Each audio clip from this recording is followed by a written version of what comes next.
Praise the lord. China దేశంలోని హర్బన్ provincial అనే ఒక హాస్పిటల్ ఉంది. ఆ హాస్పిటల్లో ఒక విచిత్రమైన సంఘటన జరిగింది.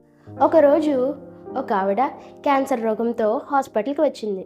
డాక్టర్ దగ్గరికి వెళ్ళి, డాక్టర్ గారు మీరు నాకు ట్రీట్మెంట్ చేయండి, మీకు ఎంత డబ్బులు కావాలంటే అంత మనీ ఇస్తాను అని చెప్పి తన దగ్గర ఉన్న సంచిని చూపించింది. ఆ సంచి నిండా మనీయే ఉంది. వెంటనే డాక్టర్ గారు ఆమెకు టెస్టులు చేశారు.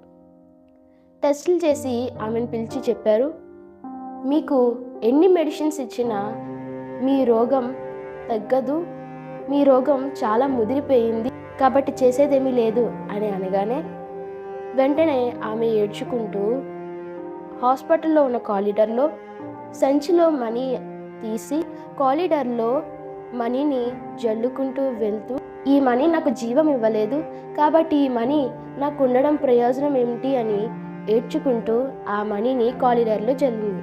మత్తయి సువార్త 15:26 చూసినట్లయితే, ఒక మనుషుడు లోకమంతా సంపాదించుకొని తన ప్రాణం పోగొట్టుకున్నట్లయితే అతనికేమి ప్రయోజనము అని దేవుని వాక్యం సెలవిస్తుంది.